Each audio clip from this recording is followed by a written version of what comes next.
भगवान सर्वप्रथम ऋषिपतन मृगदाय में, जिसे अब सारनाथ कहते हैं, पंचवर्गीय भिक्षुओं को उपदेश देने के लिए उरुवेला से काशी की ओर आ रहे थे। मार्ग में उन्हें एक आजीवक मिला।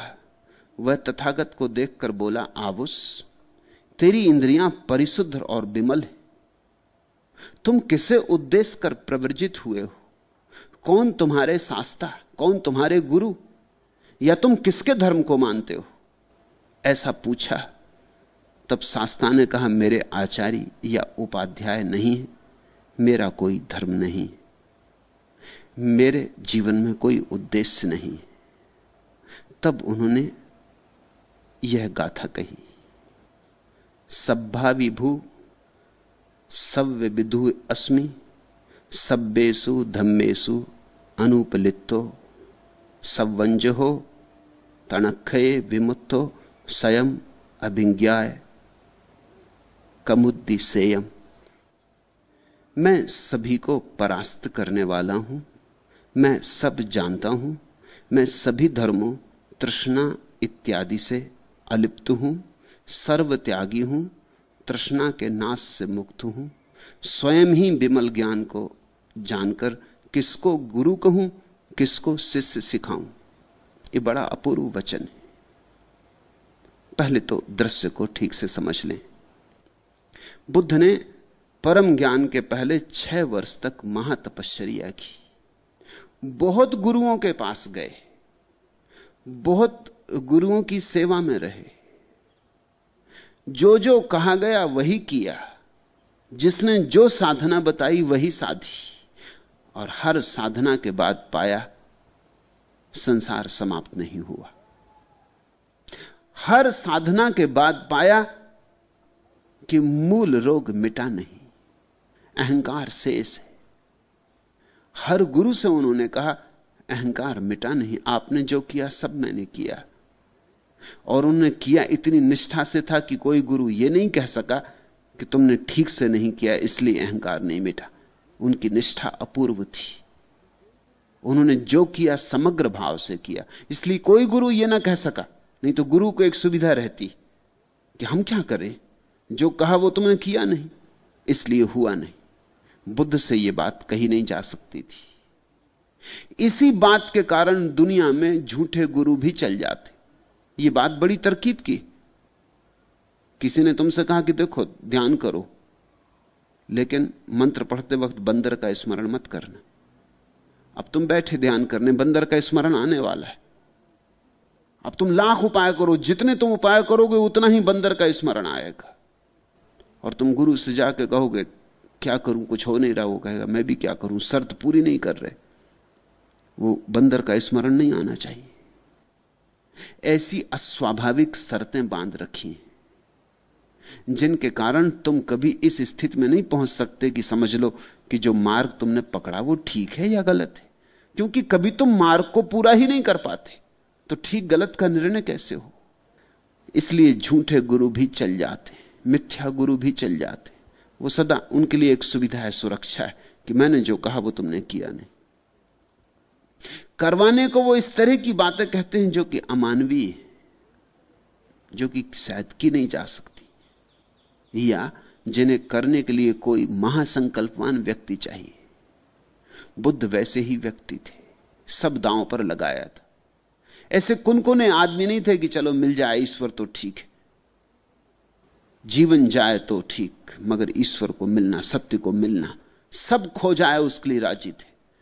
जुआरी थे, छत्री थे, दांव पे लगाना जानते थे। कोई दुकानदार नहीं थे, कुछ ऐसा थोड़ा बहुत करने से, घंटी बजाने से, राम राम जपने से मिल जाएगा, ऐसी उनको आस्था भी नहीं थी। तो जिस गुरु ने जो कहा, बिल्कुल मूढ़तापूर्ण बातें कही, वो भी उन्होंने की।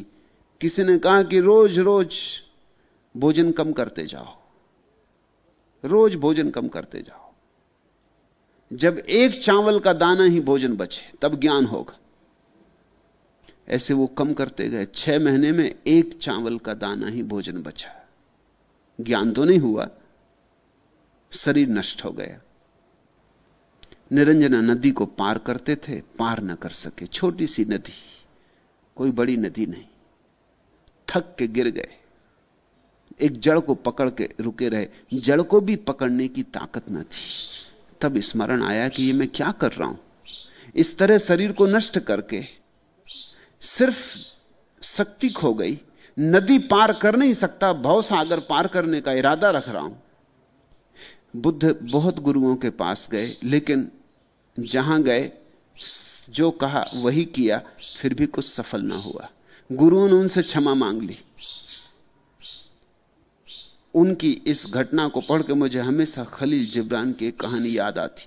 एक आदमी गांव गांव घूमता था, वो कहता था जिसको ईश्वर से मिलना हो मेरे साथ आओ, मुझे पता है, मैं ईश्वर तक पहुंचा दूंगा। कहां पहाड़ों में रहता है मुझे मालूम। मगर किसी को पहली तो बात ईश्वर से मिलना ही नहीं। लोग कहते कि जब मिलना होगा जरूर आपके पास आएंगे। लोग उनको दान भी देते, उनकी पूजा भी करते, उनको भोजन भी करवाते, कहते महाराज अब आप जाओ। ईश्वर से किसको मिलना है? लोग कहते अभी जिंदगी में और 1000 काम है, आखिर में जब मिलने की इच्छा आएगी जरूर आपके पास आएंगे। ऐसे धंधा चलता था। न कोई मिलना चाहता था, न कोई मिलने की झंझट आती थी। मगर एक गांव में एक आदमी झंझटी मिल गया। उसने कहा अच्छा गुरुदेव हम चलते हैं, चलो। गुरु ने सोचा कि कुछ भटकाएंगे जंगलों में, कुछ दिन अपने आप थक जाएगा। मगर वो भी एक था, वो महागुरु था। वो थके ही नहीं। वो तो रोज सुबह उठ के कि गुरुदेव कितनी देर और लगेगी, अब कहां तक और चलना है। उसने गुरु को थका मारा। 6 साल पहाड़ों में घूमते रहे, गुरु को मार ही डाला उसने। गुरु को भी पता हो तो कहीं पहुंचा दे, पहुंचाए कहां, चक्कर काटते रहे पहाड़ों में कि भाई अब आता अब आता। एक दिन गुरु ने कहा तो हद होगी, मेरी जिंदगी खराब कर देगा। अपनी तो कर ही रहा है, ये मेरी भी जिंदगी खराब कर देगा। उसने उसके हाथ जोड़े और कहा महाराज मुझे रास्ता पता था, मगर जब से तुम्हारा सत्संग हुआ सब भूल गए। अब ये परमात्मा का मुझे भी मिलना नहीं हो रहा है, अब तुम मुझे बख्शो। मेरे सत्संग में तुम तो नहीं पहुंच सकते, तुम्हारे सत्संग में मैं भटक गया। अब आप क्षमा करो, अब आप किसी और गुरु का पीछा पकड़ो। ऐसे ही बुद्ध थे, जिसने जो कहा पूरा किया। हर गुरु ने कहा कि अब आप और कहीं जाएं, किसी और को, क्योंकि इनको देख के दूसरे शिष्य भागने लगे ना कि भाई इतना मेहनत करके जब इस आदमी को नहीं मिला तो हम तो इतनी मेहनत कर भी नहीं सकते, हमको तो कैसे मिलने वाला है। अंततः बुद्ध ने सारे गुरु छोड़ दिए। अंततः बुद्ध ने सारे पथ और सारे मार्ग छोड़ दिए, सारी विधियां छोड़ दी। जब उन्होंने सब छोड़ दिया तब मिला। अपूर्व घटना घटी।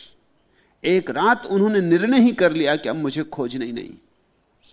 खोज की वासना भी छोड़ दी। सत्य को पाने की वासना भी तो वासना ही है, वो भी छूट गई। उस रात सो गए वृक्ष के तले। कोई चिंता नहीं, कहीं जाना नहीं, कुछ पाना नहीं, न धन न ध्यान, न पद न परमात्मा, कुछ पाना ही नहीं। चित्त एकदम विलुप्त हो गया, क्योंकि चित्त जीता है पाने की आकांक्षा से। चित्त का प्राण ही पाने में, कुछ पालूं, कुछ मिल जाए, महत्वाकांक्षा चित्त की आत्मा है। उस क्षण कोई महत्वाकांक्षा ना थी। उस सुबह जब बुद्ध की आंखें खुली, आखिरी तारा डूबता था रात का, और उसके डूबते डूबते ही उनका भीतर का तारा उग आया, हो गया। मगर यह स्वयं से हुआ। ये जो पंचवर्गीय भिक्षु हैं, ये 5 भिक्षु बुद्ध के शिष्य थे।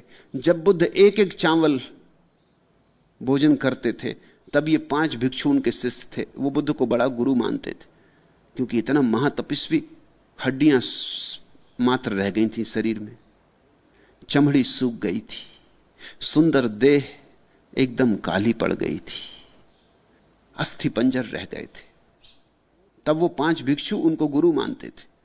हालांकि उनको कुछ मिला नहीं था, मगर उनका त्याग उनको प्रभावित करता था। दुनिया में बड़े अजीब लोग हैं, उनको कौन सी चीज प्रभावित करती, यह भी बड़ी सोचने जैसी बात।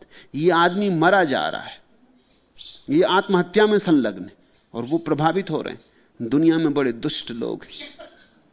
तुम ख्याल रखना, जब तुम उपवास करो और कोई तुम्हारी आके प्रशंसा करे, समझ लेना कि यह आदमी क्या चाहता है, ये तुम्हें भूखा मरवाना चाहता है। तुम सिर के बल खड़े हो जाओ और यह आदमी क्या, वाह आप बड़े महातपस्वी, इससे सावधान रहना, ये तुम्हारी जिंदगी खराब कर देगा। ये चाहता है तुम सिर के बल खड़े रहो। दुनिया में लोग दूसरों को दुखी देख के मजा लेते हैं, इसलिए मुनियों, साधुओं, तपस्वियों के पास दुष्ट प्रकृति के लोग इकट्ठे हो जाते। वो कहते महाराज गजब कर रहे, कांटों पे लेटे, भीड़ लगा लेते, धूप में खड़े हैं, भयंकर गर्मी पड़ रही है और गुरुदेव आप धूनी रमाए बैठे, आग जला के ताप रहे, गजब। ये जो लोग हैं इनको मनोविज्ञान में एक खास शब्द है, वो कहते हैं मैसोचिस्ट। ये पर दुखवादी है, ये दूसरा सता रहा है अपने को, इसमें इनको मजा आता है। ये वैसे ही लोग हैं जैसे कोई आदमी अपने शरीर में घाव कर ले और छुरी से घाव को कुरेदता रहे और ये कहें वाह आप बड़ी महासाधना कर रहे हैं, आपका जुलूस निकालेंगे, शोभा यात्रा निकालेंगे। पर्युषण में आपने 10 दिन व्रत किए, उपवास किए, शोभा यात्रा निकालेंगे। भूखे रहे आप महीने भर, बड़ा उपवास किया, आप महातपस्वी। तुम दुख दो अपने को और दूसरे लोग तुम्हें आदर देते, जरूर इसमें कुछ राज है। जब वे तुम्हें आदर देते तुम अपने को और दुख देने को राजी हो जाते, क्योंकि अहंकार की तृप्ति होती और उनकी भी जरूर कोई तृप्ति हो रही। लोग जासूसी किताबें पढ़ते हैं, क्यों? लोग जाके हत्याओं की फिल्म देखते हैं, डकैतियों की फिल्म देखते हैं, क्यों? तुमने कभी पूछा? रास्ते पे 2 आदमी लड़ रहे हों, तत्काल भीड़ खड़ी हो जाती।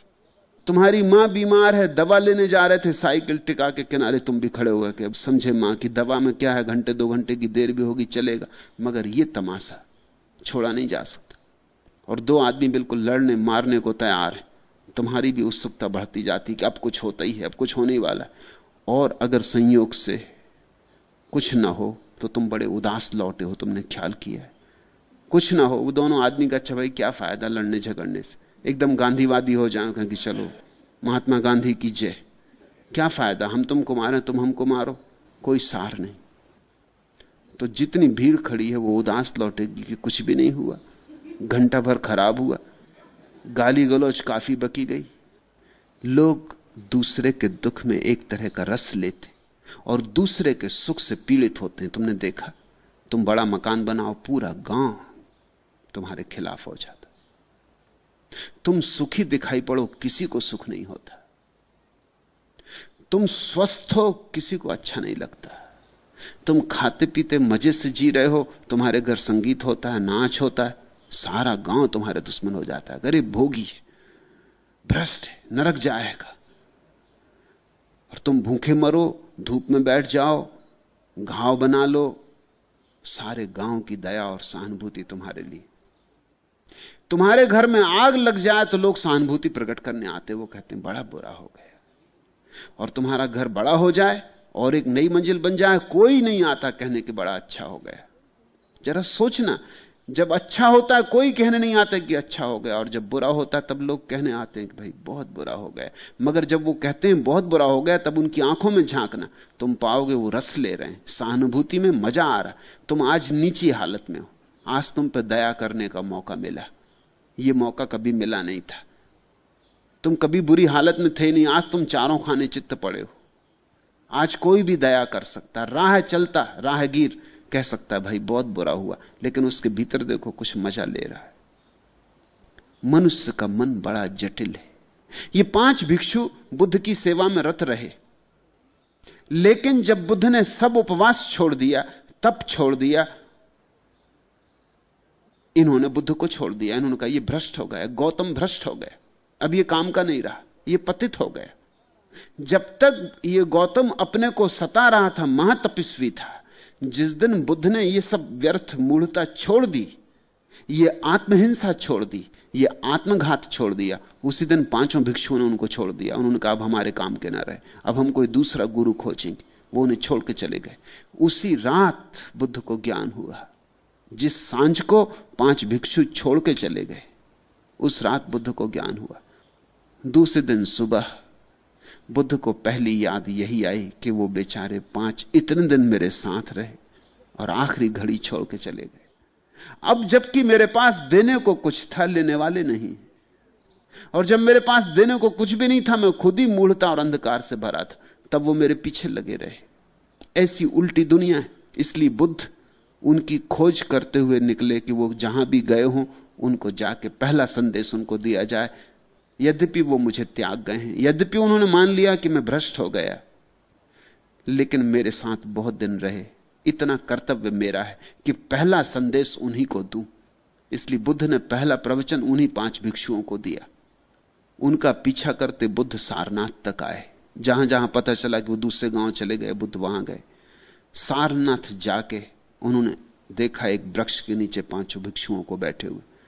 उन 5 भिक्षुओं ने देखा बुद्ध को आते हुए, वो बोले कि भ्रष्ट गौतम आ रहा, हम इसको नमस्कार ना करें, ये नमस्कार के योग्य भी नहीं, ये बिल्कुल पतित हो गया। तो वो पीठ करके बैठ गए।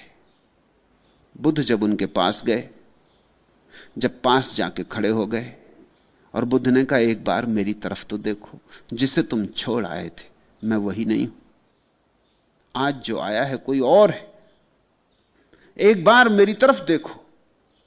और उन चारों ने, 5 ने आंख उठा के बुद्ध की तरफ देखा। पहले एक उनके चरणों में गिरा, फिर दूसरा, फिर 5 उनके चरणों में गिरे। क्षमा मांगने लगे कि हमें क्षमा कर दें, हमने तो सोचा कि भ्रष्ट गौतम आ रहा है, लेकिन हम देख सकते हैं कि सब रूपांतरित हो गया, ज्योति का उदय हुआ है, तुम प्रकाशित हो गए। कैसे प्रकाशित हुए, हमें राह बताओ। बुद्ध ने कहा, इसीलिए आया हूं। यह घटना सारनाथ जाते हुए रास्ते पर घटी। भगवान सर्वप्रथम ऋषिपतन मृगदाय में पंचवर्गीय भिक्षुओं को उपदेश देने के लिए उरुवेला से काशी की ओर आ रहे थे। मार्ग में उन्हें एक उपक आजीवक मिला। आजीवक एक संप्रदाय था उस समय का, जो अब विनष्ट हो गया। बुद्ध और जैन दोनों संप्रदाय आजीवक संप्रदाय से बहुत मिलते जुलते हैं। उसी की छायाएं हैं इन पर, उसी के प्रतिबिंब हैं, उसी की ध्वनियां हैं। आजीवक संप्रदाय का एक भिक्षु मिला, उसने बुद्ध को देखा, वो चकित हो गया। ऐसा आदमी कभी नहीं देखा था, ऐसा ज्योतिर्मय, ऐसी शुद्ध इंद्रियां, ऐसी निर्मल आंखें, ऐसी निर्मल छाया, ऐसा चारों तरफ शांति का वातावरण। उसने कहा, आवुस, तेरी इंद्रियां परिशुद्ध और बड़ी विमल हैं, तुम किस उद्देश्य से संन्यास्त हुए थे? अपना उद्देश्य मुझे भी बताओ, मैं भी खोज रहा हूं। कौन तुम्हारे गुरु, कौन तुम्हारे शास्ता, मैं भी खोज रहा हूं। मुझे अब तक ठीक गुरु नहीं मिला, ठीक मार्ग नहीं मिला। और तुम किसके धर्म को मानते हो? कौन से धर्म में तुम्हारी श्रद्धा है? किस शास्त्र पर तुम्हारा भरोसा है? तुम किन विधियों के अनुयायी हो? तब शास्ता ने उसे कहा, मेरे आचार्य या उपाध्याय नहीं, मैं किसी धर्म को नहीं मानता, मेरी किसी शास्त्र में श्रद्धा नहीं, मैंने जो पाया है अपने से पाया है। यह बुद्ध का परम संदेश है, क्योंकि जो मिलना है वो तुम्हारे भीतर पड़ा है, कोई दूसरा थोड़ी देने वाला है। हस्तांतरण नहीं होता सत्य का, तुम्हारे भीतर पड़ा है। गुरु अगर कुछ करता है तो इतना ही कि तुम्हारे भीतर जो पड़ा है उसको ही पुकारता है। उसे तुम स्वयं भी पुकार सकते हो। गुरु अनिवार्य नहीं है बुद्ध के मार्ग पर। तुम स्वयं न पुकार सको तो उसकी जरूरत है, तुम स्वयं अपने को असमर्थ पाओ तो उसकी जरूरत है। अन्यथा तुम स्वयं भी पुकार सकते हो, क्योंकि खदान तुम्हारे भीतर है, तुम स्वयं भी खोज सकते हो। गुरु तुम्हें धन देगा नहीं, सिर्फ इतना ही कह देगा कि इस तरह मैंने अपने भीतर खोदा, इसी तरह तुम भी अपने भीतर खोद लो। मगर जो है तुम्हारे भीतर है, जो है तुम्हारे स्वभाव में छिपा है, जो है उसे तुम लेकर ही आए हो, वो तुम्हारा जन्म सिद्ध अधिकार है। इसलिए बुद्ध ने कहा कि मेरा कोई गुरु नहीं है, मैंने गुरुओं के द्वारा नहीं पाया, मेरा कोई आचार्य नहीं, मेरा कोई उपाध्याय नहीं। ऐसा नहीं कि मैं गुरुओं के पास नहीं रहा, लेकिन वहां मुझे कुछ मिला नहीं। और जब मिला तब मैं किसी गुरु के पास नहीं था। और जो मैंने पाया है वो कुछ ऐसा है कि अब मैं तुमसे कह सकता हूं कि उसे किसी और के पास लेने जाने की जरूरत नहीं, अपने भीतर ही चले जाओ तो मिल जाए। शास्त्रों में नहीं है, स्वयं में है, शब्दों और सिद्धांतों में नहीं, तुम्हारी चेतना में बसा है। तुम मंदिर हो, परमात्मा तुम्हारे भीतर बैठा है। मैं सभी को परास्त करने वाला हूं। बुद्ध ने कहा, मेरे जितने शत्रु थे वे सब गए। मैं सब जानता हूं, जो जानने योग्य है वो मुझे दिखाई पड़ गया है। मैं सभी धर्मों, तृष्णा इत्यादि से मुक्त हो गया हूं, अलिप्त हो गया हूं, सर्वत्यागी हूं। सर्वत्यागी का अर्थ होता है मैंने त्याग को भी त्याग दिया है। मैं सब धर्मों से मुक्त हो गया हूं। मैंने जगत की तृष्णा तो छोड़ ही दी है, मोक्ष की तृष्णा भी छोड़ दी। मेरा कोई उद्देश्य ही नहीं है। मैं अब बिल्कुल निरुद्देश्य हूं, जैसे फूल खिलता निरुद्देश्य, जैसे सुबह सूरज निकलता निरुद्देश्य, ऐसा मैं निरुद्देश्य हूं। मेरा कोई लक्ष्य नहीं। सब लक्ष्य गए, सब उद्देश्य गए, सब भविष्य गया। मेरी कोई वासना नहीं, मोक्ष की भी नहीं। मैं तृष्णा के नाश से मुक्त हूं। यह बड़ा अजीब वचन। बुद्ध ये नहीं कहते कि मैं तृष्णा से मुक्त हूं। बुद्ध कहते हैं मैं तृष्णा से तो मुक्त हूं ही, मैं तृष्णा के नाश से भी मुक्त हूं। तृष्णा तो गई ही, अतृष्णा भी गई। नहीं तो उल्टा हो जाता है। संसार पकड़े थे पहले, फिर संसार तो छोड़ दिया, फिर संन्यास पकड़ लिया, मगर पकड़ कायम रही। धन पकड़े थे पहले, धन तो छोड़ दिया, अब निर्धनता पकड़ ली, मगर पकड़ जारी रही। बुद्ध कहते हैं परम त्याग तो तब है जब त्याग भी छूट जाए। परम संन्यास तो तब है जब संसार तो छूटे ही छूटे, संन्यास से भी मुक्ति हो जाए। नहीं तो वो भी पकड़ बन जाए तो कुछ फायदा ना हुआ। मुट्ठी पूरी खुल जानी चाहिए। मैं तृष्णा से मुक्त, तृष्णा के नाश से मुक्त हूं। मैं स्वयं ही विमल ज्ञान को जानकर जागा। मैं किसको गुरु कहूं? और इतना ही नहीं, वो कहते कि मैं किसको गुरु कहूं, वो कहते मैं किसको शिष्य सिखाऊं। न मैंने किसी से पाया, मैंने अपने भीतर पाया, तो जो मेरे पास आएंगे वो भी अपने भीतर ही पाएंगे। शिष्य कहने से क्या सार है? इसलिए बुद्ध ने कहा मैं मित्र हूं, न तो गुरु तुम्हारा, न तुम मेरे शिष्य, मैं मित्र हूं। और बुद्ध ने कहा कि मेरा जो भविष्य में पुनः आगमन होगा, मेरा नाम होगा मैत्रेय। तब मैं परिपूर्ण मित्र रूप में प्रकट होऊंगा।